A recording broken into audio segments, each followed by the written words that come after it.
Les probiotiques sont des micro-organismes vivants qui, lorsqu'ils sont administrés en quantité adéquate, apportent un bénéfice santé à l'hôte.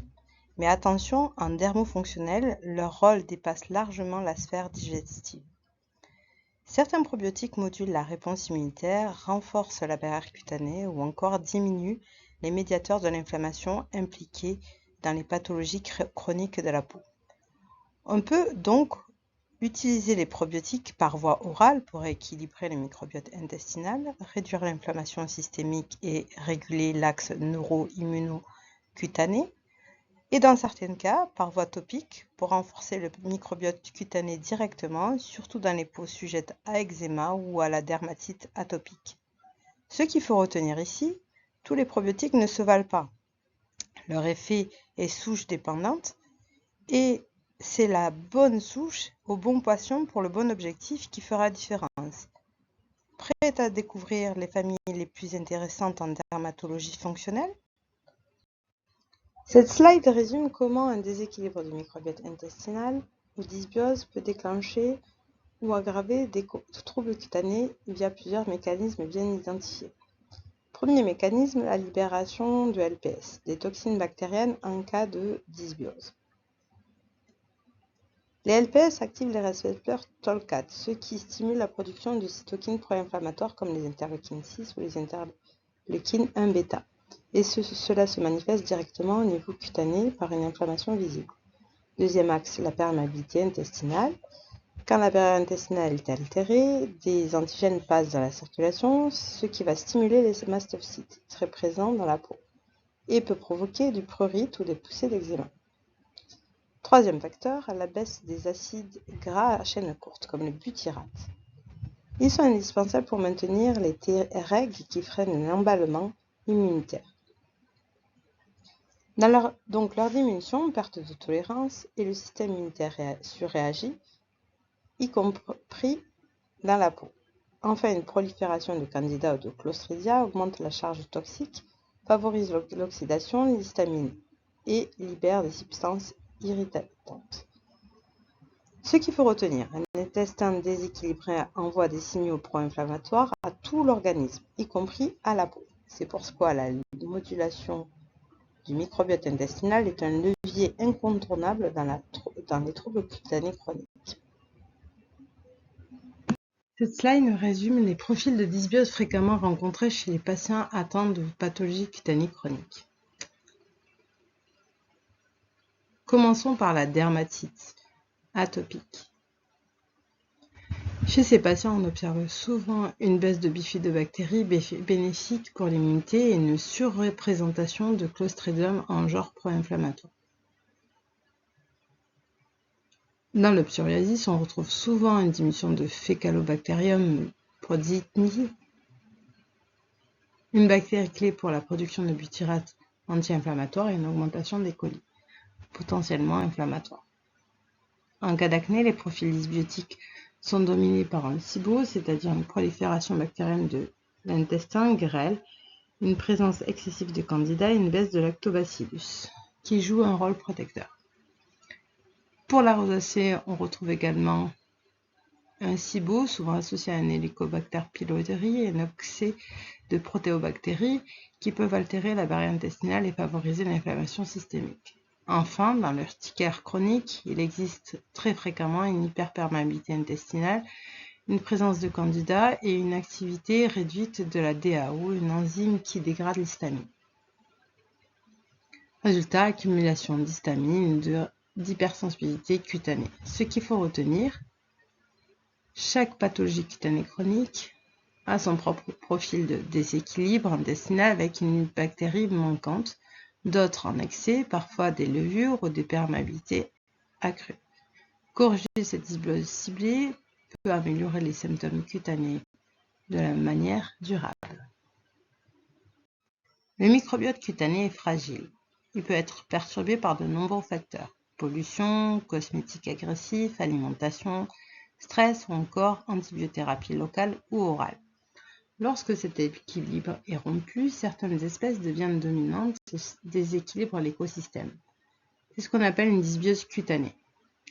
En cas de dysbiose, Les bactéries bénéfiques comme Staphylococcus epidermis diminuent, tandis que d'autres comme Cutibacterium acnes ou Staphylococcus aureus ou Malassezia peuvent proliférer de façon excessive. Ce déséquilibre favorise alors une inflammation chronique, des poussées d'acné, des dermites, des sensibilités cutanées. Cela explique pourquoi la prise en charge d'armes fonctionnelles ne peut se limiter à des traitements symptomatiques. Il faut rééquilibrer le terrain microbien en préservant un écosystème naturel. Facteurs perturbateurs du microbiote cutané. Notre peau est un écosystème vivant, mais aussi extrêmement sensible à ce que nous lui appliquons ou ce que nous vivons. Dans les peaux grasses et acnéiques, on observe souvent une prolifération de Cutibacterium acnes, mais ce n'est pas tout. Il y a aussi une perte de diversité globale du microbiote cutané, ce qui rend la peau plus vulnérable. Parmi les principaux facteurs de déséquilibre, on retrouve les nettoyants trop agressifs, souvent alcalins, qui augmentent le pH de la peau. Résultat, la flore protectrice est affaiblie et l'inflammation augmente. Les traitements comme les antibiotiques ou les corticoïdes peuvent provoquer une dysbiose secondaire et favoriser la formation de biofilms pathogènes. Le stress et l'excès de cortisol qui affaiblissent l'immunité locale, ce qui laisse la voie libre à des bactéries indésirables comme Staphylococcus aureus. Et enfin, l'alimentation industrielle trop riche en sucre et en acides gras pro-inflammatoires qui stimule la sécrétion séborique et réduit encore la diversité microbienne. Tous ces facteurs créent un terrain propice à l'inflammation chronique et au déséquilibre cutané. Oraux ciblage thérapeutique cutané.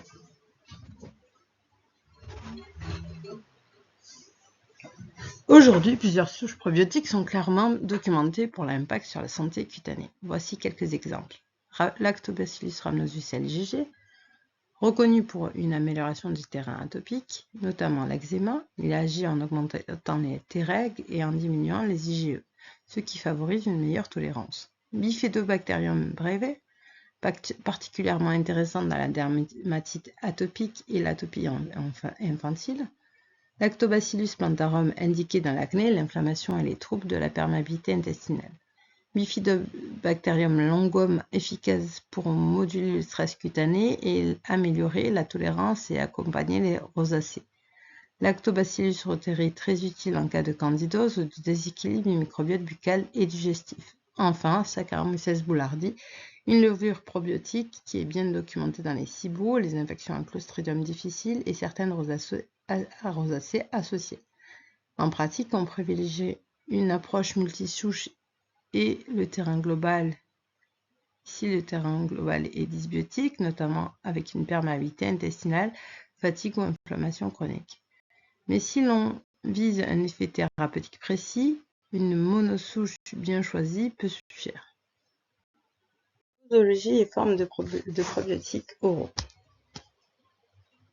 Lorsqu'on souhaite une action thérapeutique sur le microbiote, notamment en lien avec des troubles cutanés, la dose et la forme galénique sont des éléments clés. D'abord, en termes de posologie, les études montrent qu'une dose efficace se situe entre 1 à 10 milliards d'unités internationales par jour en fonction de la souche et de l'indication.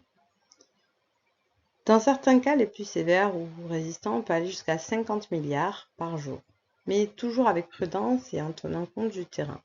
Ensuite, la forme galénique doit être adaptée. On privilégie des gélules gastro-résistantes pour protéger les souches de l'acidité gastrique. Mais on retrouve aussi des sachets, parfois micro-encapsulés, qui permettent une libération ciblée dans l'intestin. Enfin, concernant la durée, une cure de 1 à 3 mois est généralement nécessaire. À adapter selon la gravité de la situation, la chronicité, le terrain immunitaire ou inflammatoire. Prébiotiques et postbiotiques, nourrir le microbiote cutané de l'intérieur.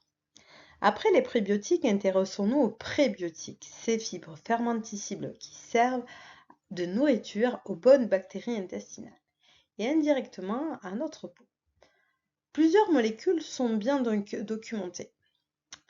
L'inuline et les phos, qu'on retrouve naturellement dans la chicorée ou l'artichaut, stimulent la croissance des bifidobactéries et augmentent la production d'acides gras à chaîne courte, bénéfiques pour l'épithélium intestinal. Les gosses présents dans le lait maternel et certaines formules enrichies favorisent spécifiquement le développement de Lactobacillus bifidus, un acteur clé de microbiote infantile. Enfin, l'amidon résistant contenu dans les bananes vertes ou le riz refroidi est une nourriture privilégiée de Faecalibacterium prausnitii, une bactérie anti-inflammatoire majeure souvent déficiente chez les personnes souffrant de maladies inflammatoires. Mais attention, en cas de SIBO, donc de prolifération bactérienne anormale dans l'intestin grêle, il faut démarrer les prébiotiques à très faible dose et idéalement les associer à de la glutamine qui favorise la réparation de la muqueuse. Les postbiotiques, l'effet thérapeutique sans la bactérie vivante. Les postbiotiques, ce sont des substances produites par les probiotiques au cours de leur métabolisme. Autrement dit, ce sont les résultats bénéfiques sans avoir besoin de la bactérie elle-même. C'est une piste très prometteuse, notamment pour les patients fragiles, immunodéprimés ou intolérants aux probiotiques. Voici 3 composants clés. Le butyrate, un acide gras à chaîne courte qui joue un rôle fondamental dans la régénération de la muqueuse intestinale. Il est un puissant anti-inflammatoire. Le lactate, lui, est un acide faible antimicrobien. Il contribue à maintenir un environnement acide défavorable à la prolifération des pathogènes. Enfin, les lipopolysaccharides modifiés participent à une induction d'une tolérance immunitaire, ce qui est essentiel dans la pathologie inflammatoire ou allergique. Certains compléments oraux contiennent des postbiotiques déjà prêts à l'emploi, comme mégasporé biotique, Symboflore, ou butyrate sodique que l'on peut utiliser de façon ciblée. Un nouvel axe dermato-fonctionnel, les probiotiques topiques. Les probiotiques topiques représentent une avancée majeure dans la prise en charge de l'inflammation cutanée. Contrairement aux probiotiques oraux, ils agissent directement sur la peau, au plus près du microbiote cutané. Leur premier intérêt, c'est le réensemencement des souches commensales. Lorsqu'une flore est déséquilibrée, suite à des traitements, à une hygiène agressive ou à une inflammation chronique, on peut venir réintroduire certaines souches bénéfiques directement sur la peau. Deuxième intérêt, ces probiotiques entrent en compétition avec les pathogènes. Ils limitent l'adhésion et la prolifération des micro-organismes indésirables comme Staphylococcus aureus, Cutibacterium acneus ou encore les levures Malassezia. Enfin, ils agissent sur le pH cutané en maintenant une acidité favorable à une flore protectrice et peuvent même stimuler la sécrétion des peptides antimicrobiens endogènes. C'est donc un levier hautement innovant, complémentaire des approches orales et nutritionnelles pour restaurer l'écosystème cutané et réduire l'hyperréactivité. Quelques exemples d'actifs utilisés en topique pour moduler le microbiote cutané. Maintenant que l'on a vu l'intérêt des probiotiques topiques, voyons quelques exemples concrets d'actifs utilisés dans les soins dermofonctionnels. D'abord, le lysate de Lactobacillus plantarum. C'est une forme inactivée de la bactérie, mais qui conserve ses propriétés immunomodulatrices. Elle aide à renforcer la barrière cutanée et à réduire l'inflammation, notamment dans les contextes comme l'eczéma ou la rosacée. Ensuite, Streptococcus thermophilus stimule la production des céramides, des lipides essentiels à l'hydratation et à la cohésion de la peau. On a aussi des prébiotiques comme les oligosaccharides d'alpha-glucane qui favorisent les bonnes bactéries cutanées tout en limitant les pathogènes. Ils agissent donc de façon indirecte mais ciblée. Enfin, les ferments issus du kéfir ou du kombucha sont particulièrement intéressants pour les peaux urbaines ou stressées. Ils apportent un effet apaisant, rééquilibrent le microbiote cutané et peuvent être intégrés dans des formules très variées, crème, sérum, masque, nettoyant doux. Ces actifs sont au cœur de la cosmétique microbiotique et peuvent être des alliés puissants dans une approche globale de la santé de la peau, notamment en dermofonctionnel. En résumé, que peut-on retenir pour la pratique? Cette slide nous permet d'avoir une vision transversale, pratique et directement applicable sur les principales pathologies cutanées associées à une dysbiose. Pour l'acné, on est souvent sur un terrain de SIBO avec une élévation de l'IGF-1 et une dominance de C. acnes. Ici, on cible le terrain avec du Lactobacillus plantarum, Saccharomyces boulardii et parfois de la berbérine pour son effet antimicrobien sélectif. En cas d'atopie, on observe généralement une baisse des Treg, une augmentation de l'IgE et une présence de Staphylococcus aureus. On va donc préférer des souches comme Lactobacillus rhamnosus GG ou Bifidobacterium breve, accompagnées d'une supplémentation en vitamine D3. La rosacée est également liée au SIBO, mais avec une composante neuro-immunitaire importante. On pense alors à Bifidobacterium longum, Saccharomyces boulardii et parfois le DHA ou de la DAO si une hypersensibilité alimentaire est présente. Dans l'urticaire chronique, on peut retrouver une surcharge histaminique ou une candidose digestive. Là encore, Bacterium plantarum est une souche clé en synergie avec de la DAO ou de la quercétine pour réguler la réponse histaminique. Enfin, le psoriasis s'accompagne souvent d'un excès de la voie TH17 et d'une dysbiose intestinale. On privilégie Rotéry, la glutamine et on répare la barrière intestinale et le pitérate pour son effet anti-inflammatoire muqueux. En somme, chaque pathologie a sa signature microbienne et donc son approche probiotique et postbiotique spécifique. Cette vision intégrative est celle que je propose à travers la dermonutrition fonctionnelle.